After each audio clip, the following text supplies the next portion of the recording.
Hi, welcome to another episode of I Own a Business, where we focus on helping practice owners grow the practice of their dreams.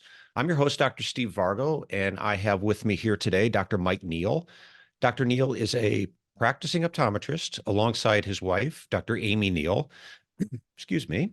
Together, they founded Lakeside Vision in Howley, Pennsylvania. I'm not sure if I pronounced that right, but I'll let Mike correct me in a minute if I didn't. Dr. Neal is also the Chief Executive Officer at Build My Team, having founded the company as a result of his own practice's hiring struggles, something many practices can probably relate to. So, hey, Mike, what's up? How are you doing today? Happy to be here, and thanks for having me. Mike, on the topic of hiring struggles, a lot of the complaints I hear sound like this. I can't find people to work. The ones I Yeah. hire are no good. People don't stay. They leave for more money. So, does that sound like something you've heard? Once or twice, you betcha. Um, yeah, it's a good thing this podcast is 12 hours long because it'll take me that long to address each of those 4 points. But 12. Okay, we'll um, break this into apparently we're 24 segments we'll be recording. yeah, I hear this all the time. And um, I think in a lot of ways, that description is accurate, unfortunately. But it's also a bit of a self-fulfilling prophecy. So, you know, the folks we can't find people who to work. Agreed. I would say you're looking in the wrong stack of people. You're looking in the wrong group of people when folks say that. The ones that I hire are no good. Yep, agree with you there. Been there, done that. I have every T-shirt that's available to have as a practice owner for the been there, done that, and got the T-shirt side of things. The ones that are no good, we have to look at how you're hiring. It's a process issue. I don't think it's a you issue so much as a process issue. And then when they don't stay, they leave for more money, etc. Those we got to take a look at why that's happening. And usually the reasons why are pretty similar across the board. So, so yes, I agree with most docs when they say that. The great news is that it doesn't have to be that way. Yeah, and I think that's where we'll go with this conversation. What can we do to change that? Don't necessarily Yeah. have to just accept that. And staffing was never easy, but No. it seems like COVID just made the world completely crazy and things seem to escalate for whatever reasons. That's probably a whole another podcast in itself, but things became even more challenging, it seems like, after COVID over the last few years. Um, can you elaborate on how changing the way you hire has benefited your practice? Well, so the way this works in our practice is that I don't have anything to do with it at this point. Neither does anybody in our practice other than our practice manager. Build My Team does all the hiring for the practice. Now, this is a little bit of an odd way to describe it because I wear two hats. I own the practice and also I'm the CEO of Build My Team. But where this came from is I created the the hiring process that we use now for Build My Team by modeling it after Disney, the Four Seasons, and how some of these massive organizations do their hiring. Um, the way we do it now, well, let me back up. The way we used to do it is the same as everyone else. Post a job, get a couple of applicants. Nobody lights your hair on fire out of those applicants. You bring them in for an interview. You sit there, you question your life choices as to how the heck you're gonna you're gonna pick one of these people, and then you end up picking the one that you just pick based on very little other than gut or best guess. So the way those companies do their hiring, Four Seasons and Disney, is they remove the emotional component of it, and they do so in an absolutely dramatic way. They use assessments to figure out who is the best candidate for these positions. And when I say maybe best isn't the right word, who could do the job for sure. They look at their natural talents and strengths, and they pick people. They select people into kind of like the finalist candidate pool, if you will. Um, and they bring those finalists in for interviews. So by the time they're sitting across a table or a desk from somebody, they know that they can do the job. And they also know that the person in front of them is an A player, or else they wouldn't have gotten that far. So what we did with Build My Team is we created a text literally a text-based process where a candidate will apply for a job. Within 5 seconds, they get a text to their phone and they walk through an assessment process that we created, which again was modeled after how those companies did it. By the end of that process, it only takes a couple of minutes. We will, believe it or not, know more about them than most of them know about themselves in terms of their strengths and weaknesses. That's how effective it is. And so when a person applies for job A, well, in our practice, we have the exact statistics on this. About half of them who apply for a job don't end up getting that job, they get another one within our practice. So they apply for a role A, let's say as a technician, and we find out what the strengths and talents are, and they're a better match for, let's say, an optician, front desk, whatever it might be within the practice. So once they get to the finalist candidate pool, we also use a video interview. It's a one-way video interview, which sounds really odd, but they answer a bunch of questions without any emotional feedback from a doctor or otherwise. They can't play us. That's the whole point. They can't manipulate our process by trying to, the sob stories, the this and that, and the rest of it. And the reason it's so critical to do that, HR, we all think about people in terms of, it should be a people person type approach. Well, the fact of the matter is that professional HR folks don't look at this as an empathetic process. They remove the emotion. The approach is to find the A players, to not be manipulated through the process, and to staff your practice with folks who are performers, essentially. And that's what we've been able to do by removing the emotion from the process and essentially not looking for the needle in the haystack, but the way we do it is we remove all the rest of the needles, and what's left are the super performers in the practice. So it's a completely upside down approach to hiring. Years ago, we got to do a behind the scenes tour at Disney. I don't know if you've ever got to do this or heard about it. It's called, I think it's called Behind the Magic Curtain. Oh, And wow. they basically lift the curtain on Disney, and it's a tour, but they show you how the business of Disney actually runs. That's fascinating. It Yeah. was fascinating. It was absolutely fascinating. One of the questions I asked during the tour, because obviously Disney is known for certain things, and Yeah. you're typically not going to find somebody who works at Disney, what they call their cast member, somebody who's grumpy, unless it's actually the character that's Right. supposed to. Yeah. If they were, they probably wouldn't be there that long. So I asked a very simple question of the tour guide. I said, "How do you, ensure that you have?" I think Disney hires more people than anywhere in the world, or something like that. Yeah. I said, "How do you ensure people are going to be happy?" And she said, "We hire happy people." And it was the process that they put people through to Yeah. identify their strengths. And it's real interesting, that part you mentioned about getting played, because I think of a lot of employers get played a lot. First interviews, it's like a first date, right? You show Yeah. up, you're wearing your best clothes, you Yeah. smell good, you're acting a certain way, you're trying to impress the other person and say the right things, but then you realize 4 6 weeks in, if not sooner, that's not the person I hired. Right. So you're talking about a process that actually takes that out. It removes that flaw from the system, it sounds like. Well, I'll tell you what, you think in terms of what makes a great doctor. Somebody who wants to help people, somebody who's empathetic, somebody who goes the extra mile. Now, why on earth would you want that type of person interviewing people? But like, this is a mindset shift. Mhm. What else are you going to do? That's what a lot of your listeners are saying. Who else is going to do it? Well, there's a new option for that. And the emotion has to be removed, or else you'll be manipulated within interviews. This happens all the time. This is the status quo. The person sitting across from you is desperate for a job. They have a lot of times a family to feed, kids that like they don't know when their savings, if they even have it, are going to run out. They want a stable paycheck, et cetera, et cetera. They're going to tell you anything you need to hear to get that job. And on the hiring side, a lot of times we think, well, nobody's going to do that.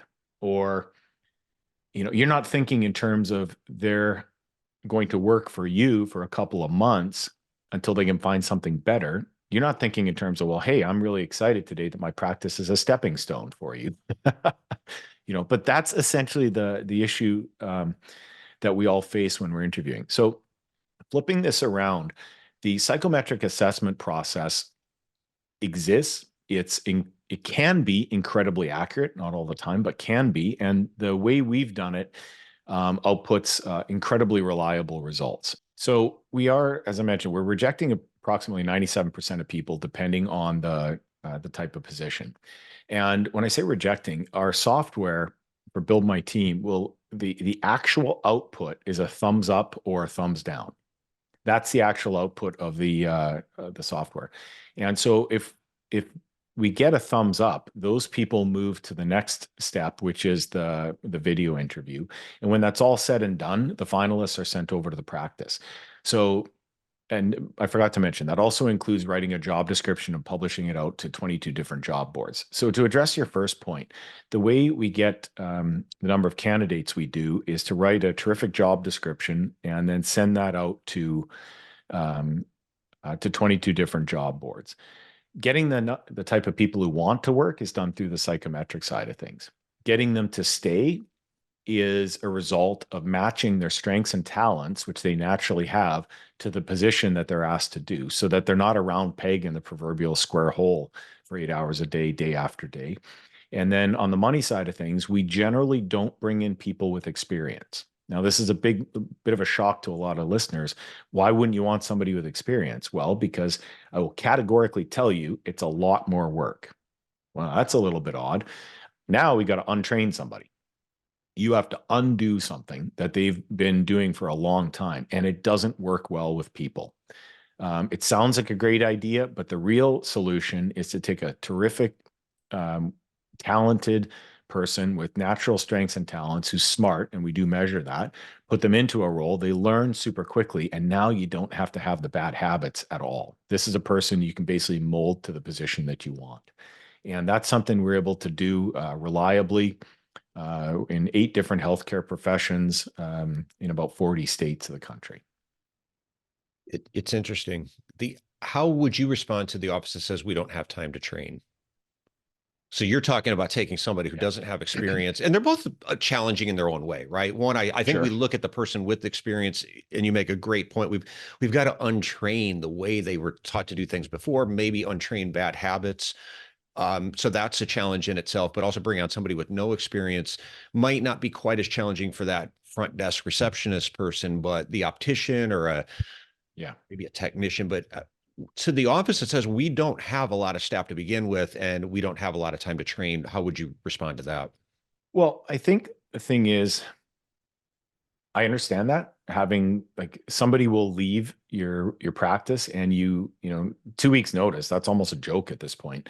Virtually nobody does it. So if you get 2 weeks notice, congrats, that you're lucky. Occasionally you get more than that, but most of the time you're going to get bupkis. Somebody will even walk out the door on you that day. So I understand that. The training side of things versus experience, you will get somebody who doesn't have experience usually much faster. You will not have long-term problems like you do with experienced people. You're going to have a transition time one way or the other. And what we've seen in practices around the country is a very short period of being uncomfortable is much, much easier to swallow than a long period of being uncomfortable over and over and over again. So, which do you choose? And that's up to the practice. But almost all practices that we see that are high performers will bring somebody in, focus on training them. And keep in mind, we're not talking about long training periods, usually a couple of weeks, if that, depending on the position, because of how fast those people learn. Do you have and I found on that point, a lot of times offices will say they're struggling with the time to train is because their time is so monopolized on the back end from not Yeah, training on the front end. You're putting out all exactly. kinds of fires, fixing mistakes from the things you didn't do on the front end. Do you have a system? Disney has a system. A lot of I like to use this analogy in franchises because even though most Yeah. independent businesses, independent optometry practices don't necessarily aspire to the franchise model, good franchises work this really well. They have systems and they have systems of Hmm. training. So if you go into work at a XYZ franchise, there's going to be a Hmm. week one, week two. They've got some Right. kind of a framework. Do you have something like that in your office? Because you mentioned being able to get somebody up to speed in a couple weeks. Yeah, absolutely. And I read somewhere a long time ago that we have in an average McDonald's, I think a McDonald's is run by 6 feet of binders or something like that. I mean, let's face it, those are the old days of the binders. But that's an absolutely ridiculous concept that you can run an entire McDonald's from binders. And thought, well, okay, well, I care. It's got to be more complex than McDonald's. Maybe it is, maybe it doesn't. We started with writing the manuals, and we had the team members on the downtime, and there's always downtime in eye care, write the manual. It wasn't any skin off my back. I didn't have to write it, had them do it and continuously get it better and better and better. And now the manual is specific to each different position in the practice. So techs have one, scribes have one, front desk has one, optical, et cetera, et cetera. They all have one. And they're expected to maintain that. And we check to make sure those are being maintained. They're kind of living documents. Mhm. So when somebody leaves, and by the way, it's not if somebody's going to leave, this is how it works nowadays, especially post COVID. When somebody leaves, the manual is transferred to the new person. And since they're smart, because of course we measure, they can sit down and read this thing and they're not starting from scratch. So I would say that a practice that doesn't have time to train, I'll bet you that they're also finding themselves not having time to write the manuals. Yeah, I think And a great. then Go ahead. onboarding problems, then when you throw somebody, especially an A player, into a completely disorganized mess, guess what happens? They're out of there Mhm. because they know that a position exists for them at some other practice or company that is organized that they will excel in. So we have to take a look inside if we're in that position. So, Mike, we alluded to a lot of the changes in the staffing industry over the years. And how does your company, Build My Team, make a difference in this new environment? Well, uh, boy, that's an interesting question. Um, think of it in terms of an outsourced concierge hiring team. So the way our customers love to work with us is they need a position filled. They pick up the phone, email, I need a secretary, I need a medical assistant. And if you've been working with us for a while, we have all kinds of notes and stuff about your practice that exactly what you're looking for each of these positions. So we just take it and run with it. Our team will write the job description. They'll publish it out to 22 different job boards, get all these applicants, and they run through our automated system to find the A players, the superstars. Um, we run them through the video interview, and the finalists get sent over to your practice. So you can hire a person through Build My Team with less than an hour's worth of work. It happens all the time. Some folks spend more time, that's up to them, but you can do it from soup to nuts with less than an hour. And it all starts with a consultation call with the practice. And so the purpose of that is to find out more about your practice, streamline who exactly you're looking to hire, and have our team take it from there. So it's quite affordable, much cheaper than it costs to do it yourself. And the main reason being is that we've done the heavy lifting with automating the process. It's I can't even imagine as a doc having to go through the process of hiring again without having all of this information accessible to me. Um, one of the goofy examples I like to use, imagine you walk into the exam room and you look at a patient who's there for their annual exam and you ask him, hey, Susie, what's your prescription? And they sit back and they tell you. And you're like, okay, great. I'm going to prescribe that for you today. And, off you go. None of us would ever think of doing something like that, right? We use the Phoropter instead. We measure, we quantify, we get all of this information, and then we make an absolutely unbelievably great choice based upon our measurements. And that's the same process that Build My Team is doing in a metaphorical way. We're measuring all this information about the candidates. We're not asking them to tell us what they're good at. And I wouldn't dream of doing prescribing any type of eyewear or vision correction for a patient based upon what they tell me. And yet in the hiring process, that's a more or less essentially what we're doing. So Build My Team puts all that to bed. We make a lot of mistakes when we try to hire somebody, and certainly when there's that emotional factor attached. You brought up an interesting point that sometimes it's on the interviewer. Like you mentioned, somebody who's got a lot of empathy, wants to help somebody else out, might be, Yeah. if I heard you, might be more apt to be believable. or to believe the other person maybe more than they should. I read somewhere that traditional interviewing, like we're talking about, without some kind of a system in place, without some kind of assessment, you only have about a 10% chance of getting the person you think you're getting. That's not really good. And it really speaks to that, again, that first date Yeah. example of that person showing up. What are some of the more common mistakes that you see interviewers make? And I'll give you one that I read this and it's nothing I thought of until I read it, but a lot of times people that interview someone else for a job will open up with telling them exactly what type of person they're looking for. So basically, you're just giving that other person the answers to the test. You mentioned before, like they're going to tell you whatever they think you want to hear because they're trying to Yeah. get the job. And when you give them exactly what the job entails, then you're just giving them to the answers to the test, and that's going to influence their response. Any other mistakes that you see in the process that your company helps navigate? Well, we take it uh, to a completely different level where we remove the emotion. As I said, it's a one-way video interview. We have software that they're sent questions to answer, and they record their answers via cell phone, and it's all submitted automatically, so that our team members that build my team that review these, they can't be manipulated.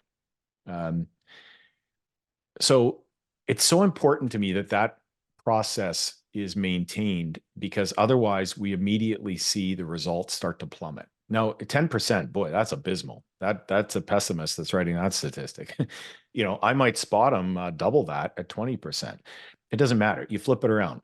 What in an average day for a practice owner, what are you going to do that you're going to fail 80% of the time at? I mean, I don't want that job. You don't want that job. Nobody does, right? You'd be miserable all day long. And yet, within hiring, it's probably not far off of that. So back to the interview. One thing I've seen, been guilty of this myself. Talk, talk, talk, talk, talk. Very little listen. You're there to listen. You're not there to sell the practice. The A players, they want you to find out more about them. Um, they're wanting you to grill them, right? The B players and the C players, they hope to God you don't grill them. There's nothing there. They can't back it up with anything, right? There's no backstop, there's no catcher, there's no anything. There's nothing there. So I would suggest that that would be number one. Ask a question, sit back and wait. You're not only looking for the answer, you're looking for how they answer the question. So I'll give you an example with Build My Team one-way video interviews.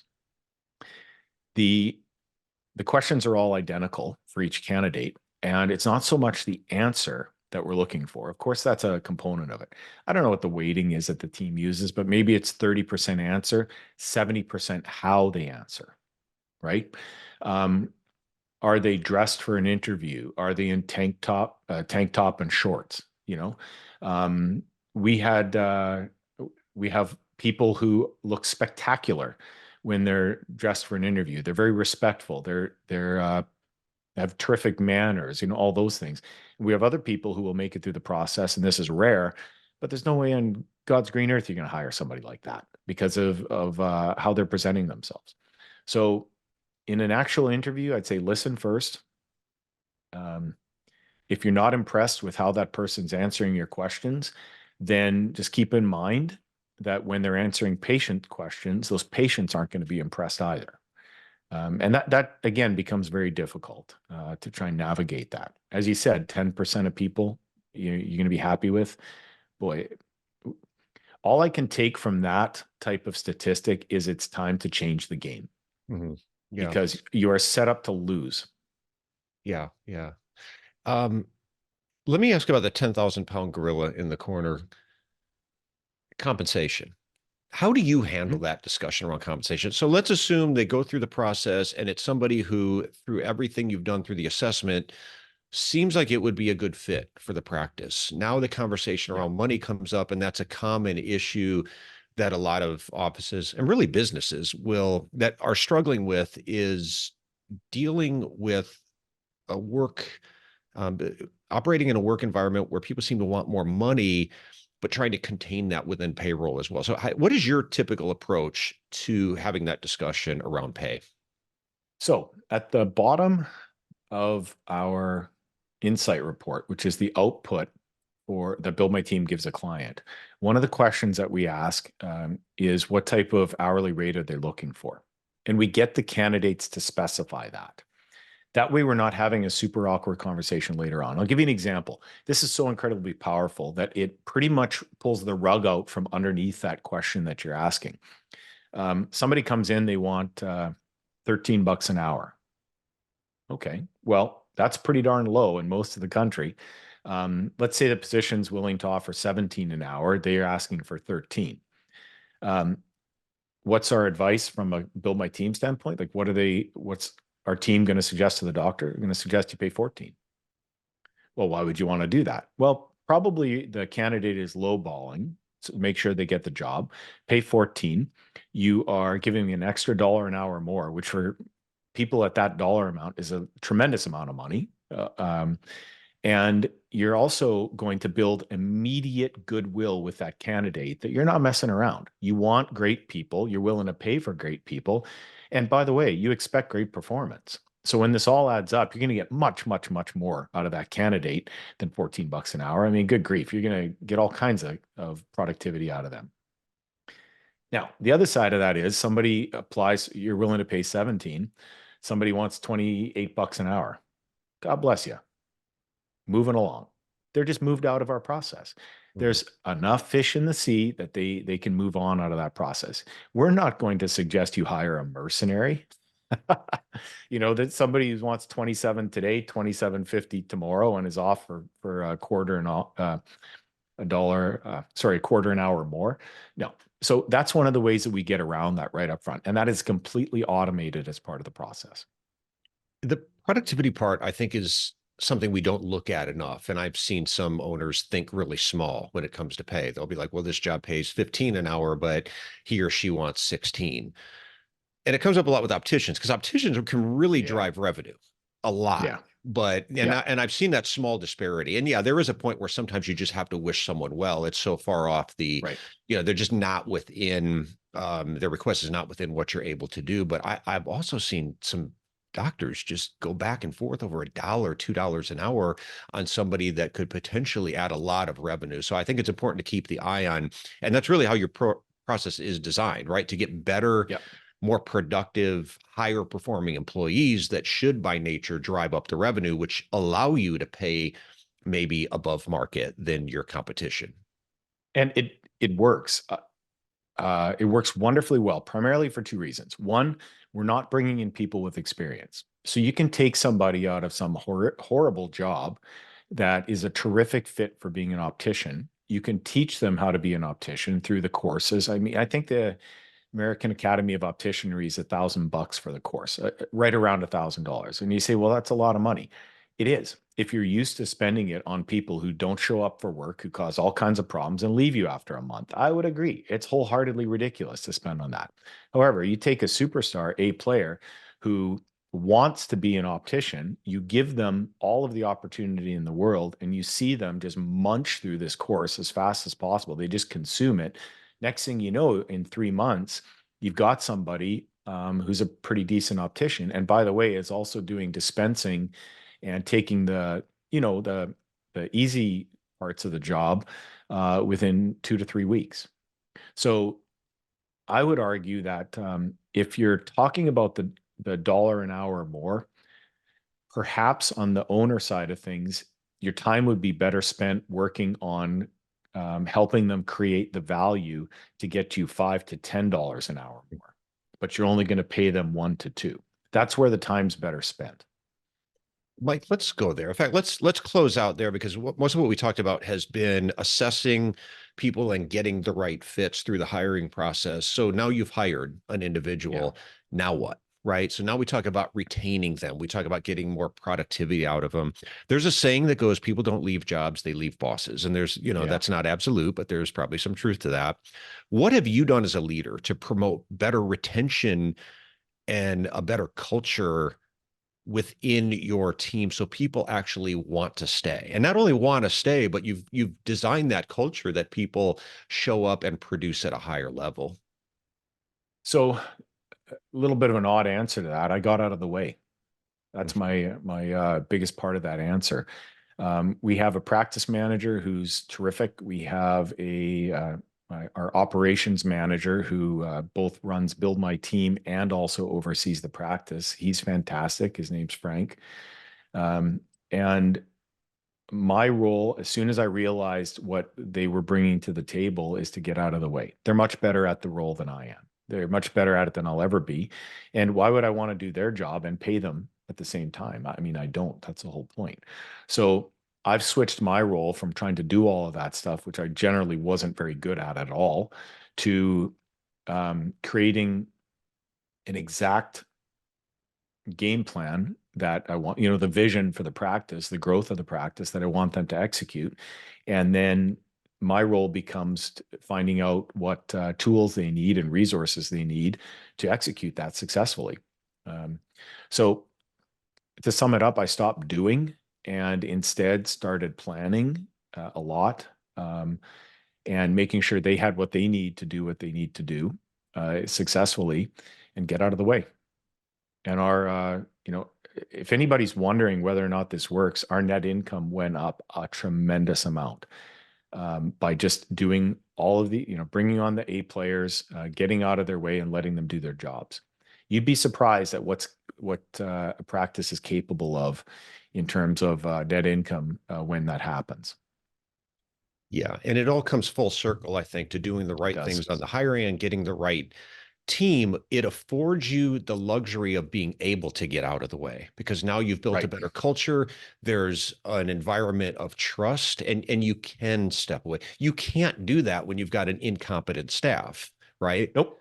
You can't. No, and of course, why would I delegate when it's faster to do something myself? That's what I hear a lot of. Um, well, you can't grow a practice when you feel that way. Mhm. You just can't. I would respectfully say it's time to learn how to delegate, and it's time to bring on team members that you can delegate to. Because if you've got folks that you're working with that are more boat anchor than engine, then it's a really tough situation to do that. And I would respectfully say that those folks need to be replaced. And that's what we ended up doing at our practice. We kept two people.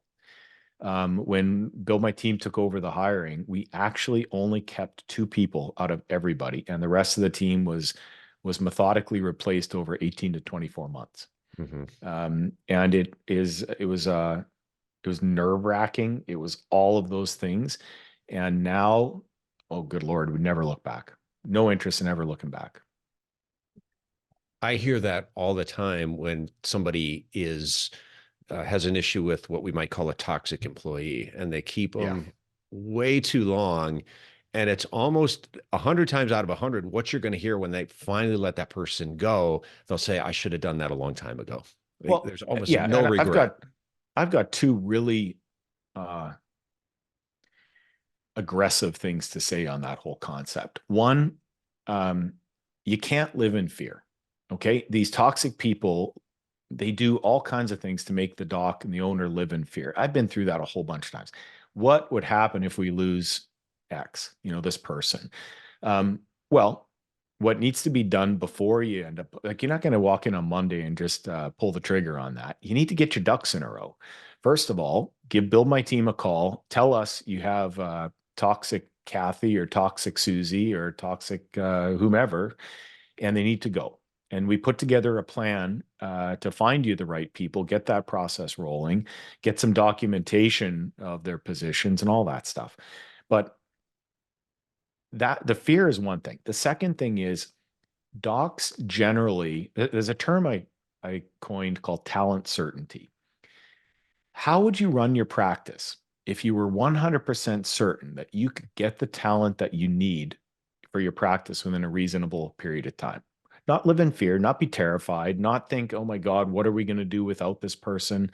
Instead, thinking, and this is what I got, this is a mindset shift, but I actually got to this point as a practice owner. When somebody leaves, it is our opportunity as a practice to upgrade. So we take a look at the person that left, we write down all the things that are wonderful about them, all the things that we weren't happy with. And the next person, we always try and get a little bit more or a lot more wonderful and a whole lot less problems. And it works. It gets to the point where you can confidently say, yes, we can bring somebody in for this position within a period of time. We're not going to be held hostage anymore. We're not going to have those absolute terrifying nights when you don't know who's going to run your front desk or do your billing. It doesn't work like that anymore. And it takes a while to get there, but the speed at which you get there has 100% to do with the mindset of the doctor. I'm sorry, of the owner of the practice. It's all mindset based. And once you flip that switch in your head, it's like all of this, a massive amount of stress just vanishes. Well, Mike, this was fascinating. I'm really glad we had a chance to talk about this. Congrats on the service, and Thank you. it's definitely in need. Where would people find out more about Build My Team? Very easy. Buildmyteam.com. You pick up the phone, you can call us, schedule a consultation. That's best. That way, our team members are there waiting for you when you're ready. And it's a free consultation, of course.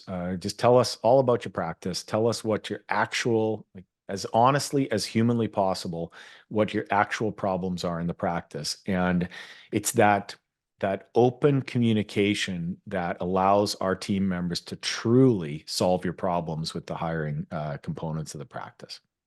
And Perfect. that's what they're Okay. good at. They do this all day long. Well, thanks again, Mike. Yeah, like I said, a lot of demand for that. Get your people right. This is it's a Yeah. service-based industry. We can't do it by ourselves. We need the people on our team. And I think you use the word, it makes things more streamlined. It makes it simpler. Yeah. You just enjoy going to work more when you've got a good team around you that can make your life simpler. So, Yep. kudos on setting up a company that helps people do that. So, Thanks, um, Steve. thanks again, Mike. And it was great seeing you. Close out here. So thanks everyone for listening. If you'd like more information about iDoc and how we work with ODs to grow their practice, you can find out more at idoc.net. That's idoc.net. So thanks to Mike and thanks everyone for listening. Thank you, Steve.